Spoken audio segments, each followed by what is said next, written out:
So hello and welcome. My name's Steve Nobel, and today I'm speaking with Christopher Sell on Cities of Light. So Chris is a channel and a teacher. He's been teaching courses of spiritual growth for 25 years in the UK and abroad. He channels the light, love, and wisdom of Sananda to help many on their journey of enlightenment through live courses, online groups, recorded inner journeys and messages. And Sananda is a timeless being of light who's available to all of us on earth. And his teachings is gentle and powerful. He transmits many high frequencies of light to enable and transform. And welcome, Chris. Thanks, Steve. Well, I've known you for, I don't know, how many years now? It must be 20 something.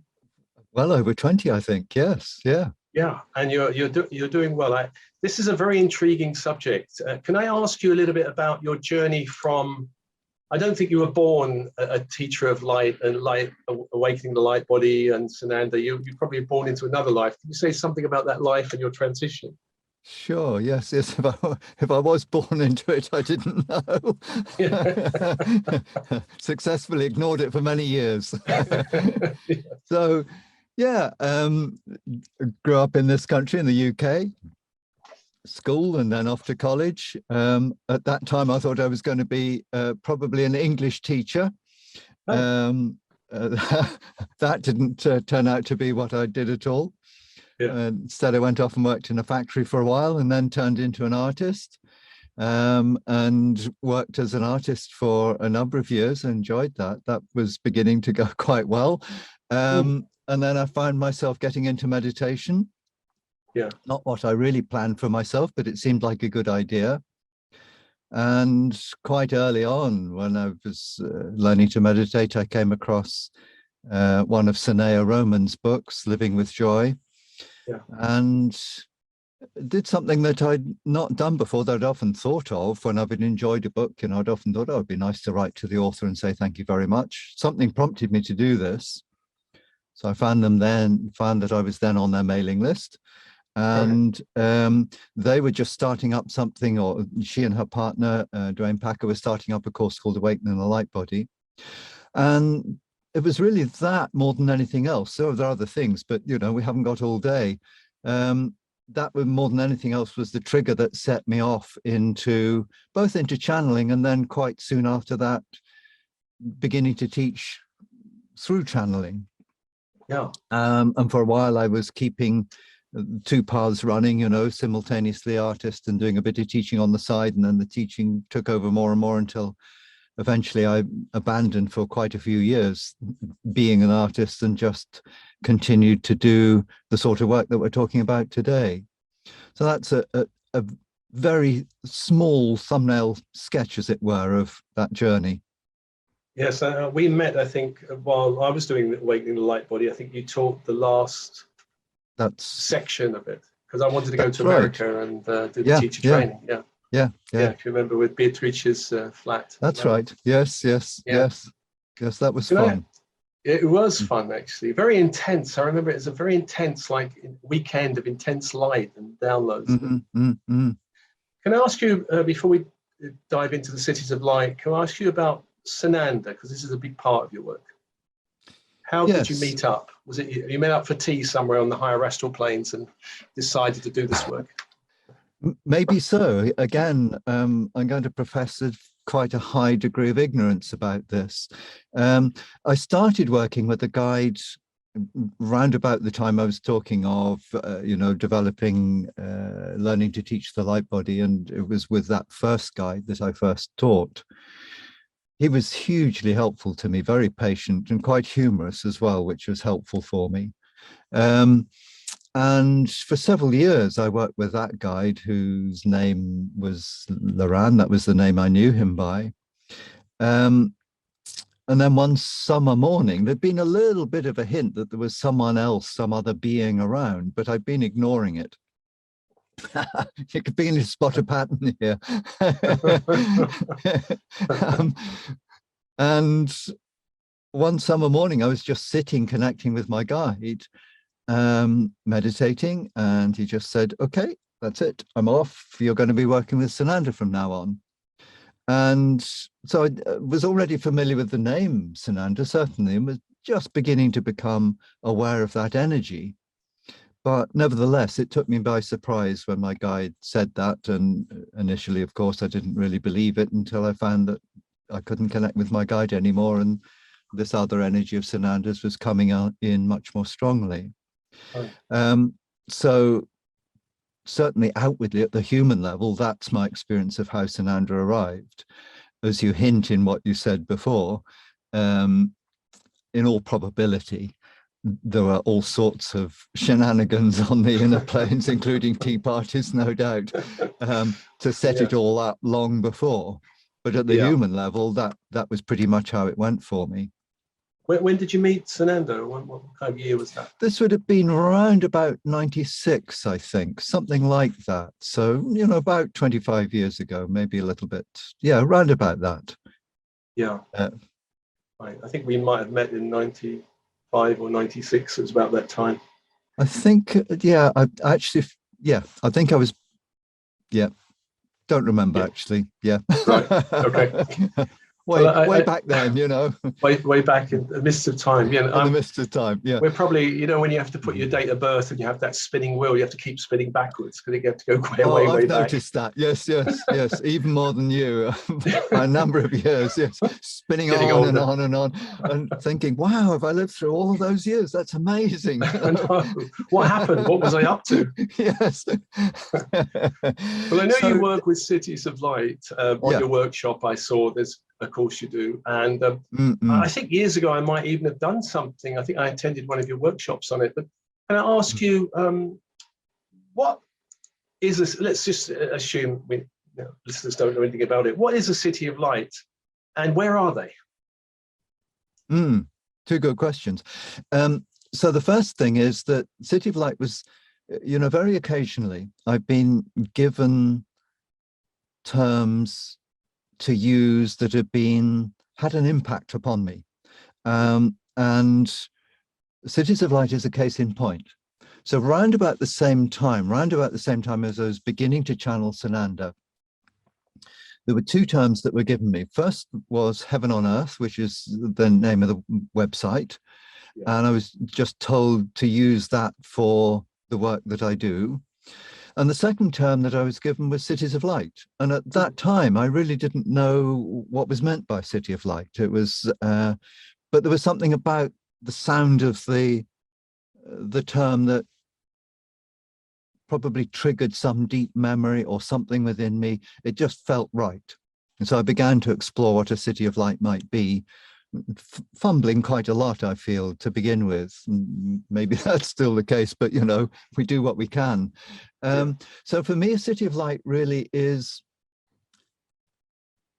they can be experienced as cities, so that in meditation, you can find yourself going to a place that is like a city in the sense that it's a community in which people relate to each other in ways that deliberately enhance that sense of living together and benefiting each other and creating together. And it may be on occasion that if you choose to visit a City of Light in another star system, so that's one of the places where you can find Cities of Light, I'll say a little more about that in a moment, then there you may indeed have a sense of forms that are a little bit reminiscent of the buildings that we might find in a city that we consider to be beautiful. Yeah. But fundamentally, light, yes, city, you need to think quite loosely about what a city might be so that you don't get too stuck with ideas of fixed forms, because part of the beauty, I think, of a City of Light is that the forms aren't fixed, that they are much more responsive to us as beings than the concrete and marble that we employ in our cities. Yeah. And that's part of what makes them attractive, in a sense, that each being who chooses to invest energy and presence in a City of Light is experiencing their own sense of what a beautiful city would be. And all of those in some way are able to mesh together because there's that kind of fluidity. Yeah. I see it then as in a way, the next stage of our evolution as human beings, that it's shifting to a reality in which forms are more responsive to us. Or to put it another way, where we as beings are more able to express our inner light and to be aware of that inner light more fully. I see us basically as beings of light in human form, and a city of light is giving us an opportunity, teaching us skills to, as I say, to notice, to be aware of the light that we are, but also to use that creatively, Yeah. so that we're building something together. And that's partly, that sense of building together also relates to the notion of a city, I think. Is it a bit like an intentional community on the earth where people gather together to meditate or be Buddhists or eat organic veg? Would you have cities of light devoted to certain focuses like creativity, painting, art, music, spirituality? Perhaps, but on the whole, my experience is that it's something broader than that. In the way that we might relate to cities of light in other dimensions or in other star systems, then my sense is that often we will find that there is a particular emphasis on healing, for example, but it may not be that for the beings for whom that place is home, that emphasis is there for them in the same way. You know, they may feel that their own city of light covers all possibilities. But for visitors, there may be something that we draw particularly from that environment that benefits us in specific ways, like enhancing our creativity, to run with your example. So I think that I think there's also truth in your notion that, or your suggestion that perhaps it's a bit like a mindful community. It's in a sense, it's how a mindful community might develop, or what a mindful community might develop into, I would say. Right. Are these cities, in terms of, like, for example, the soul's evolution and movement, for example, the soul moving to Earth, is it possible, likely, that many souls would pass through cities of light to come to a place like this? My sense of it, working with people individually, is that, first of all, as human beings, our range of experience is very wide. And so I wouldn't see it necessarily as a general truth, but my sense is that quite a lot of the people I work with have experience of existing in cities of light. And of course, that may be what draws them to do that kind of work here. So my own sample may not be a very accurate general sample, if you see what I mean. There's probably a tendency to magnetize people who already have those kind of experiences in their background to do this sort of work. But overall, yes, I would say that that for many people, as part of the range of experiences that a being may have, so this is not necessarily other lifetimes, it might be reaching at a higher level of ourselves into other dimensions, something like that, then yes, very likely that will be experiences of cities of light, I think. Oh, I'm cautious about generalizing. I'm sure there's no Starbucks there, but there must be nice tea shops there. We should meet and have a cup of tea sometime. Yes. Chris, maybe would you like to give an experience in maybe meditation?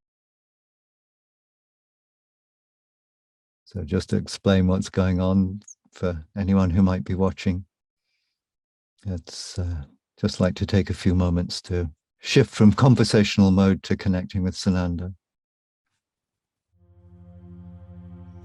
Welcome, this is Sananda. Begin with your breath.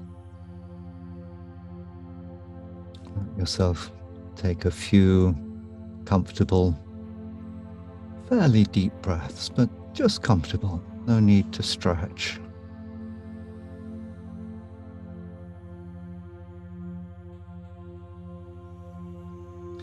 And consider yourself kindly. If you find any negative opinions about some of your characteristics lurking in the corners, just let those go for now. Let them go altogether if you can.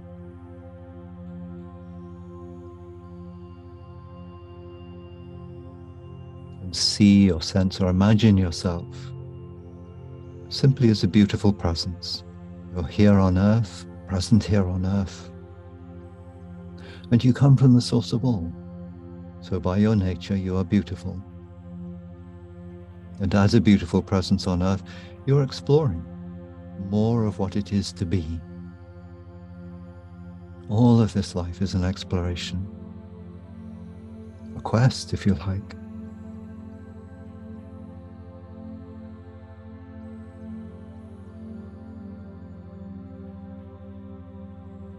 Allow yourself too to release any opinion you might have about whether your quest or your exploration is being successful or not.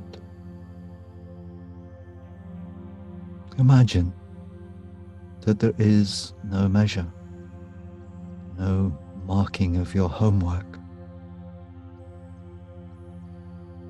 that you are truly making it up as you go along, and to make it up as you go along is fine. And so gently liberate yourself.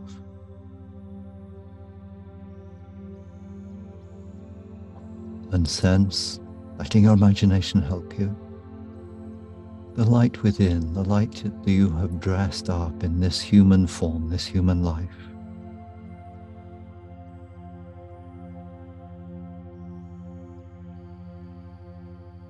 And imagine that light as incomparably beautiful.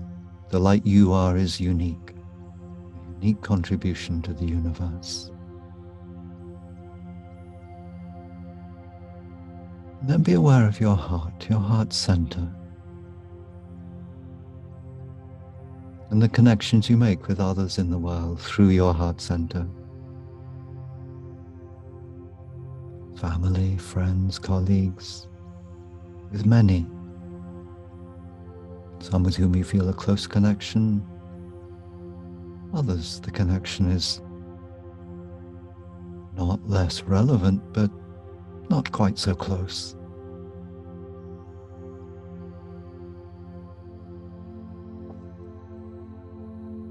And let come to mind one particular connection that you have with someone you like, someone you know quite well in this life. And in that connection with a family, friend, colleague, there is love. Part of the connection is through the heart center.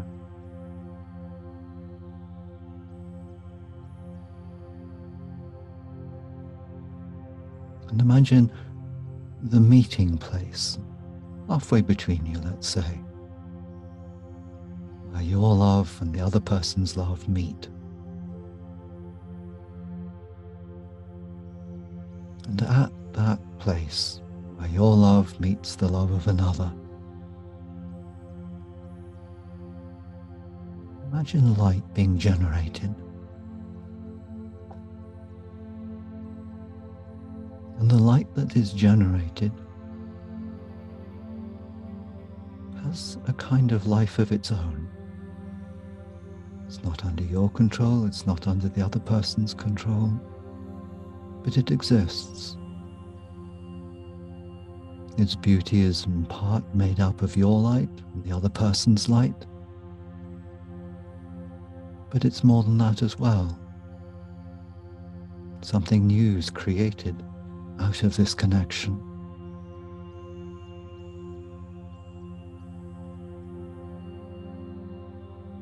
Inwardly give permission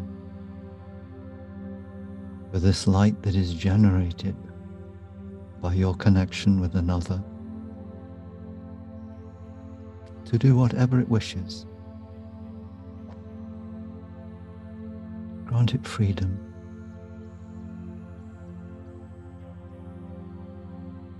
And then with your inner eyes, your inner senses, let yourself watch, feel, sense that light, creating beautiful patterns or shapes or colors.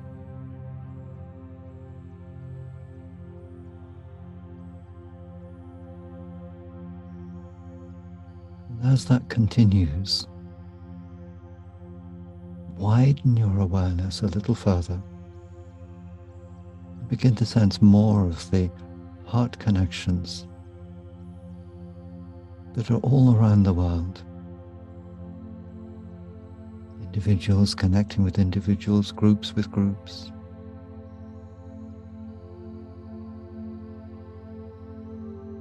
All one way or another, expressions of love.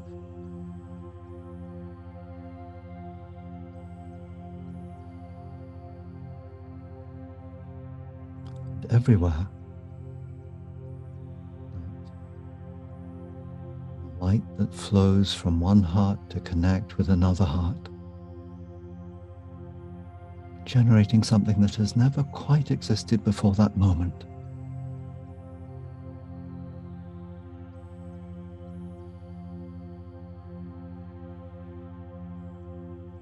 The light that is generated, being granted freedom,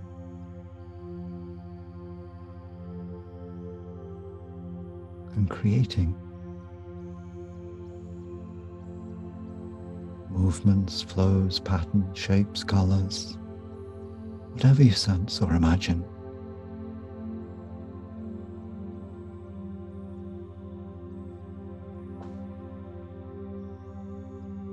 And all these unique expressions of light coming out of the simple experience of love or affection of one being with another.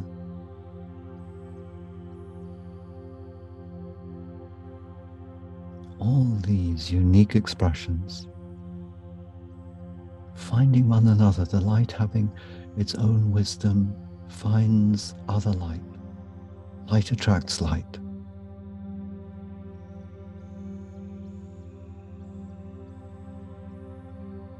As you watch all around the world, new forms of light, expressions of light coming into being, combining, building, creating environments of light for humanity.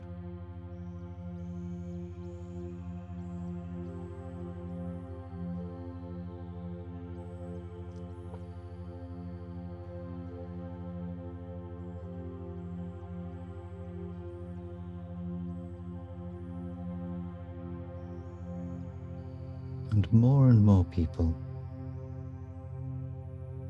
finding freedom to live within supportive environments of light.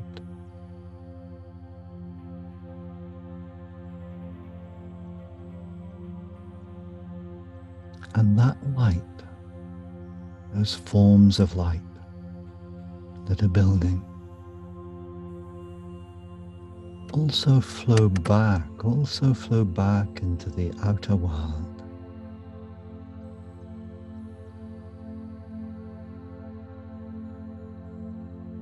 They create moments of experience for individuals and for humanity.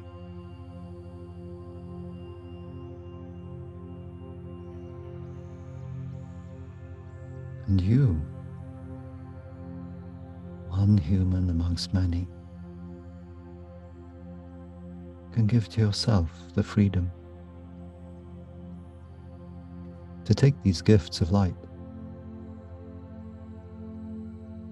to let them crystallize into experiences that you enjoy. You can allow your life to become increasingly joyful.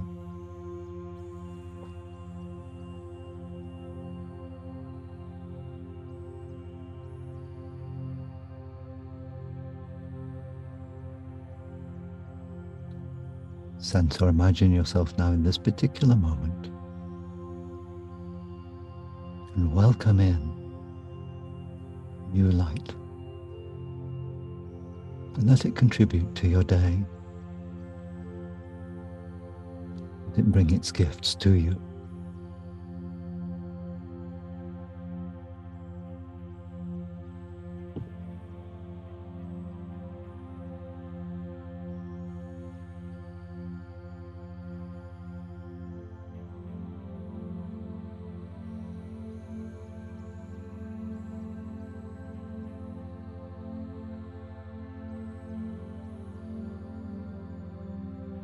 Good.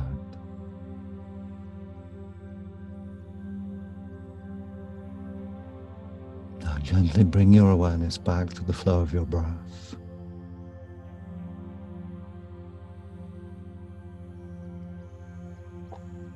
And let your breath be like a bridge between these inner and outer worlds that you inhabit. Breathing in the light you have been playing with. And breathing it out into the world around you, into your day, this day.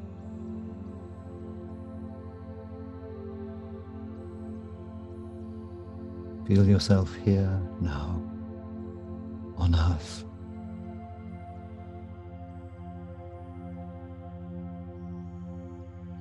Let yourself be here. Enjoy your day. With our love, go well.